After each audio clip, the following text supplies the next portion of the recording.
تمام مومن و مومنات کی خدمت میں آٹھویں سرکار حضرت شمس الشموس انیس النفوس شاہ خراساں حضرت امام علی رضا علیہ الصلوۃ والسلام کی ولادت بسعادت کی مبارکباد پیش کرتے ہیں۔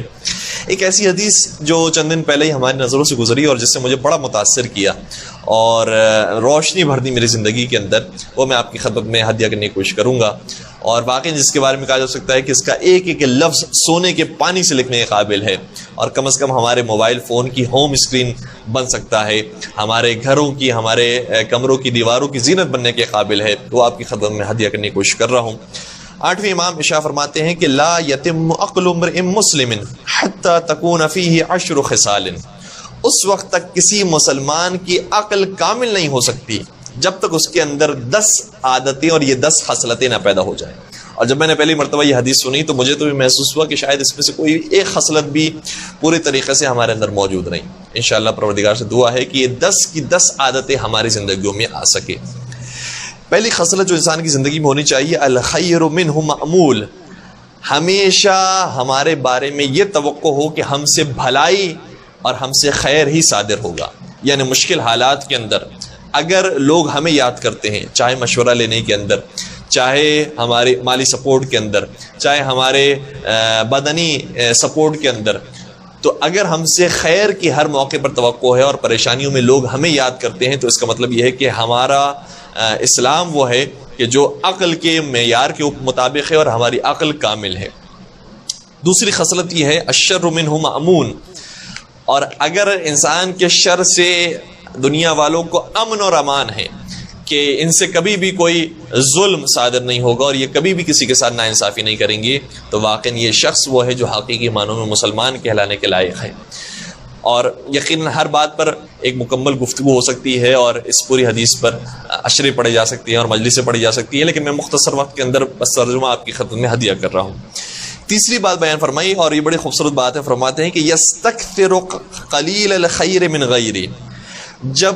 کم نیکیاں بھی کسی دوسرے سے صادر ہوتا ہوا دیکھتا ہے تو اسے زیادہ محسوس کرتا ہے، یعنی پریٹینڈ اپنے آپ سے ایسا کرتا ہے کہ جیسے اس نے بہت بڑی نیکی کی ہے، اور واقعی میں اس کام کے اندر پیچھے رہ گیا ہوں۔ اگر کسی نے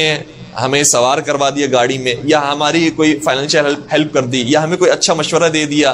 یا ویسے ہی اپریشیٹ کر دیا ہمیں، تو اسے زیادہ سمجھتا ہے کہ اسے ایک بڑا کار خیر انجام دیا ہے جو میں نے اس طرح سے انجام نہیں دیا۔ اور آگے شاہ فرماتے ہیں وَيَسْتَقِلُّ كَثِيرَ الْخَيْرِ مِن نَفْسِهِ، اور اگر خود یہ کثیر خیر بھی انجام دیتا ہے، بہت سی نمازیں پڑھتا ہے، بہت سے روزے رکھتا ہے اور دعائیں مانگتا ہے اور قرآن کریم پڑھتا ہے اور دوسروں کی فائنینشیل ہیلپ بھی کرتا ہے اور بہت سارے نیکیاں انجام دیتا ہے، لیکن اپنی نیکیوں کو ہمیشہ کم سمجھتا ہے، یعنی یہی سمجھتا ہے کہ مجھ سے زیادہ اور بہتر اور خلوص کے ساتھ نیکیاں کرنے والے لوگ موجود ہیں۔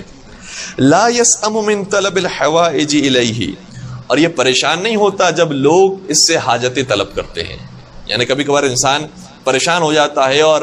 ڈسٹرب ہو جاتا ہے کہ جسے دیکھو ہمیں فون کر رہا ہے، جسے دیکھو ہمیں میسج کر رہا ہے، واٹس اپ کر رہا ہے اور پریشان کر دیا ہے، کہتا ہے یہ پریشان نہیں ہوتا، یہ دوسروں کی مدد کرنے سے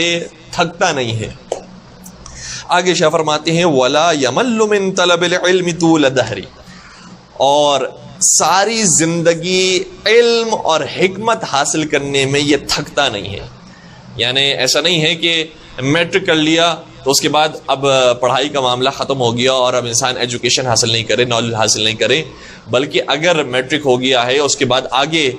آفیشلی پڑھ سکتا ہے تو انسان آگے ماسٹرز تک جانے کی کوشش کرے، پی ایچ ڈی تک جانے کی کوشش کرے، اور اگر نہیں بھی جا سکتا تو بہت سارے دیگر ذرائع موجود ہیں، کتابیں موجود ہیں اور انٹرنیٹ موجود ہے اور دیگر ذرائع موجود ہیں کہ جس سے انسان بھرپور طریقہ سے علم حاصل کر سکتا ہے۔ علمی محافل، علمی مجالس موجود ہیں، ڈاکیومنٹریز موجود ہیں، تو کبھی بھی اپنی زندگی کے کسی بھی مرحلے پر یہ نہیں سمجھتا کہ اب بس میں نے بہت پڑھ لیا ہے، میں نے بہت علم حاصل کر لیا ہے، مجھے مزید علم کی ضرورت نہیں ہے۔ اپنی زندگی کی آخری سانس تک وہ علم حاصل کرنے کی کوشش کرتا ہے۔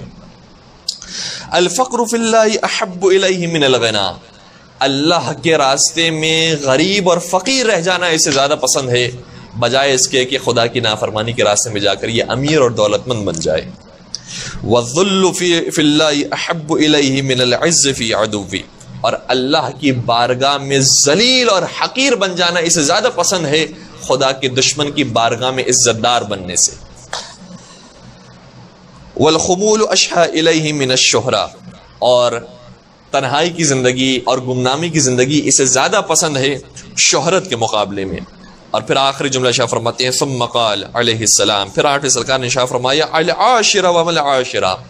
اور تمہیں معلوم ہے وہ 10ویں صفت کیا ہے؟ اور 10ویں صفت کے بارے میں کون کیا جانتا ہے؟ قیل لہ ما ہی، بتائیے وہ کون سی 10ویں صفت ہے؟ امام نے کیا خوبصورت جملہ شاہ فرمایا لا یرا احدا الا قال هو خیر منی واتقى،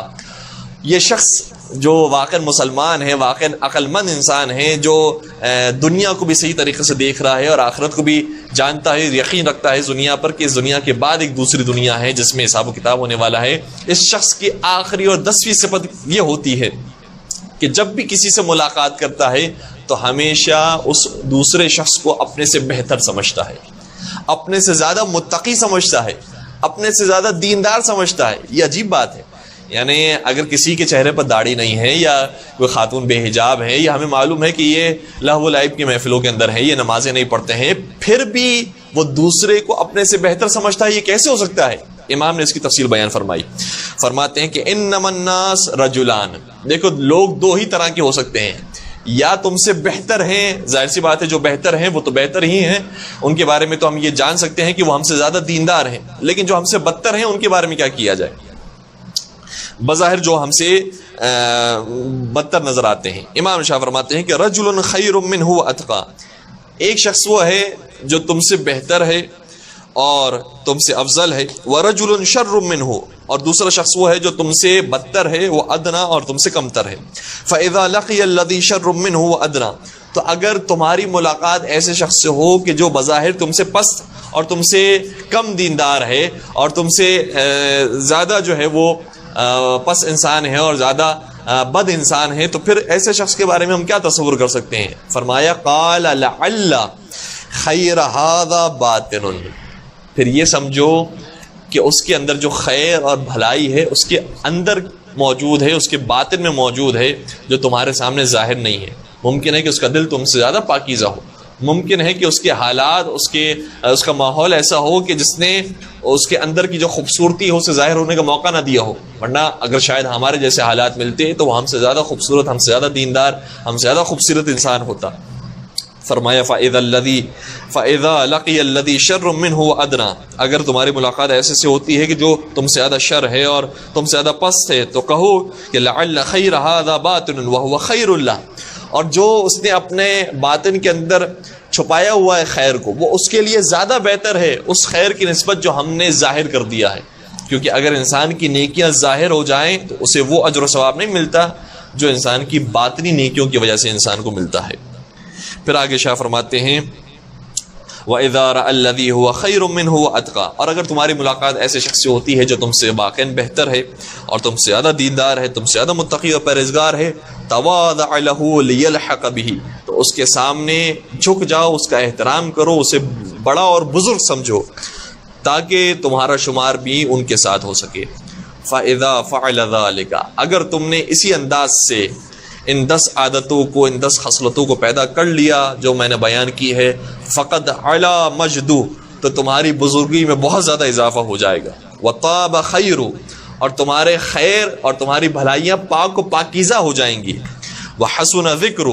اور تمہارا نام حسین اور نیک ہو جائے گا، وساد اہل زمانہ، اور تم اپنے زمانے کے سید و سردار میں شامل ہو جاؤ گے۔ پروردگار سے دعا ہے کہ انشاءاللہ یہ 10 کی 10 عادتیں ہم سب کو اپنے اندر پیدا کرنے کی توفیق عطا فرما۔ وآخر دعوانا الحمد للہ رب العالمین۔